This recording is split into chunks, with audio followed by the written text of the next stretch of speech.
Hey guys, it's Matt of 943. In today's video, we'll be checking out this Lionel Legacy Alaska GP30-2. Alright, so just like some of the other review videos that I've done recently, I'm going to link the history in the video description so that way we can take a better look at the model and not really waste time going through the history. But if you're a history buff and want to learn about the engine, just check out the video description. So in case you're curious, some of the general info on this engine is that this engine was last released in Lionel's 2008 catalog. So give or take around the time of this film, this engine is about 10 years old. So it's very old and it's also very hard to find. But I'm very glad I have this engine. So what we'll do in today's video is we'll take a look at some detail and also run the engine here. Alright, so starting down on the pilot area, we have a snow plow. Now this does come on the engine when you take it out of the box, although if you don't want it on, there are two screws underneath the snow plow that you can remove, and that will of course take it off. We have a operating coupler that can be thrown from the Lionel remote. We have a coupler cut bar here, although with the snow plow on it's a little hard to move it, but it is there anyway. Then on the steps, we don't have any drainage holes on the steps, but they should look really good, especially with that yellow striping on there. It looks really cool. Moving up some more, we have the handrails here. These look really cool. We have the silver safety chain in the middle, right there. We have a deck plate that does move up and down. We also have ditch lights back here, which they're a little hard to see, but they're there. On the nose, we have some grab irons. We have these lit marker lights, and these do change. They're bicolor. When you're in forward, they're green, and when you're in reverse, they're red. We have the Alaska logo, and then you can kind of see it. We have the engine's road number right here and on the other side. Moving up on the cab, we have these windshield wipers here. We also have another grab iron and a sand fill cap. We have these lighted number boards, a headlight, another headlight up here, another number board, and then we have an opening door. And there also is a cab light and interior cab figures, although on mine I shut the cab light off just because that's what I want to do. And it looks really cool on the front of the engine here. Coming along the side of the engine, we have the steps that you can better see now. We have the truck side frames, which look very, very nice. We have the engine road number 2001. And then on the cab, we have these movable windows. Now they do move, although they're not the easiest things to move sometimes. And also they can come off their track from time to time. And when that happens, you just got to be careful and put them back on. It's not that big of a deal, but it can happen sometimes. We also have a sunshade right up here. Moving down the side of the engine, we have these vents, which do move, which is pretty cool. We have the Alaska name, and then we have the yellow and blue handrails. We have safety tread on the walkway here. On the fuel tank, we have the fuel gauge and also the safety striping, which looks really, really cool. Then on the back here, we have the same truck frame with the same detail as the front truck. Coming towards the back, we have a set of grills up here. Now these are not see-through, but they should look really, really cool. We have a placard here and then a placard down here by the steps. On the back pilot, we have running boards on the back. We have the coupler cut bar, which does lift up freely. And then we have another operating coupler, and also we have the handrails, the safety chain, and also the rear deck plate, which you can see moving there. We have a rear headlight here, lit number boards, and then the bicolor marker lights right here. We have the road number 2001. Then we have grab irons here, and also on the other side right here. Then we also have a sand fill cap right up here. Coming up on top of the engine here, we have an antenna piece right here. We have a horn. We have a panel right here with a little grill on it. Right here we have the dynamic brake fan. We have the fan here, and then we have two exhaust stacks, and these lead down to an operating smoke unit. And the panel does come off. And then you can see the smoke unit there. And you can take this off. There's a couple screws on top of this here, and then there's two on the other side here that you can remove to access the smoke unit, do any maintenance or anything. And also you can put the battery in here for conventional operation. And then on the back we have the radiator fan. We have two of those, and then we have a curved grab iron on the back, and on the top we have a whole bunch of lift rings. Alright, so that about takes care of the detail part of the engine. So what we'll do is I'll go ahead and power it up and give it a listen now. Alright, so quickly before I get this thing going here, I'll go ahead and give you guys my favorite feature, that being the paint job. You know, every time I come down to the layout room, this engine always pops right out at me, partly because of the bright colors.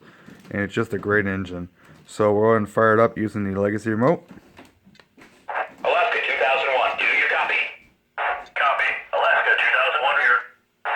Start her up and stand by for track orders. Copy. I'll get this train fired up. Out.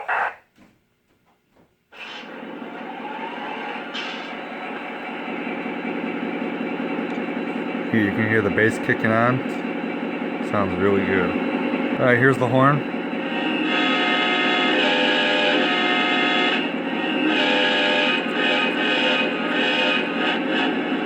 Really good sounding horn. Here's the bell.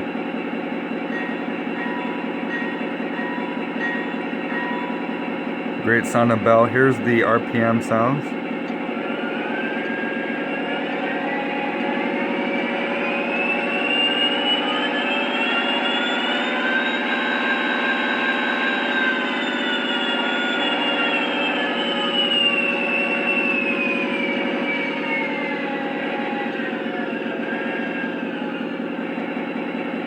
Alright, there's that. So if I was to reverse the direction on the engine, right now we got the headlights on and the green marker lights are on. I don't know how well you guys can tell on the camera, but they are green. And if I reverse the train, you can see the headlights go off and the red lights go on. And then on the back, we got the reverse headlight on and the green marker lights on. If I change direction again, we're back to the original setup when you first power up the engine. And if you wanted the cab light on, there you go. Like I said, I like to keep it off, but that's just me. Here's the sound of the couplers. Really good sound of coupler sounds. Here's some of the crew talk. Alaska 2001 here, waiting on a go. Can I pull? Over. No good, 001. Please hold. Over. Roger that. 2001 is standing by. Out. Good, 001. Please hold. Over. Okay, dispatch. Out. Alaska 2001 here, waiting on a go. Can I pull? Over. 2001, you are all clear. Over. Very good. 2001 is cleared outbound. Out. Here's one more. Good 001, you are good to go. Over. Understood. 2001 is cleared outbound. Out. Alright, so that takes care of the sounds. Let's go ahead and grab some cars and hook it up behind the engine and run it. Alright, so now we got some cars hooked up behind the engine. I've got a mix of MTH, Premier, and Lionel freight cars. So we're ready to go. Now I don't have any Alaska freight cars, although I should rectify that soon because I'm thinking about ordering the line scale 9-panel hopper cars to go with this engine, so that will be rectified soon. So anyway, let's go ahead and get this thing going. 2001, you are all clear. Over. Very good. 2001 is cleared outbound. Out. 2001 here, on our way. Over. All right, 2001, out.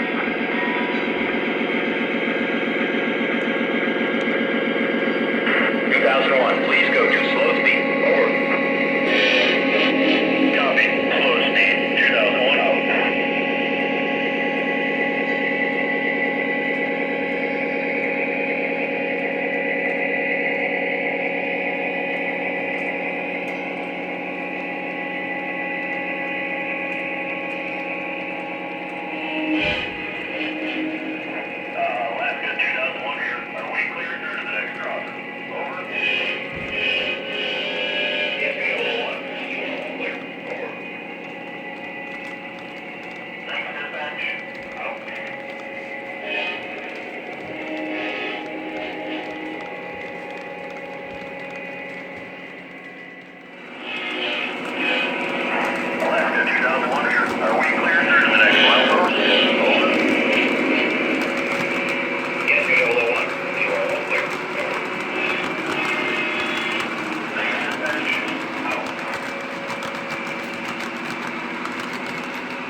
Alright, so that wraps it up for this review. This engine's really, really cool and looks and sounds great. If you're interested in purchasing this engine, if you can find it, the retail was around 400 or so, but I have no idea how much you're going to pay for this. I paid 370 for this one, which I think is an okay price considering how old it is. Now, they also made a Delaware and Hudson version of the same engine when this one came out, which is around 2006. Um, if you can find that, it'd be great too. But I can't find it, so what I've thought about doing is I've thought about buying this model again and converting it to the Delaware and Hudson version. I'll buy the pilots, the shell, the sound card, and all the other stuff that goes with that. And then that way I can have this one and the Delaware and Hudson version. So we'll see on that. But until the next one, guys, I'm Matt, channel number 943. Take it easy, guys. We'll see you.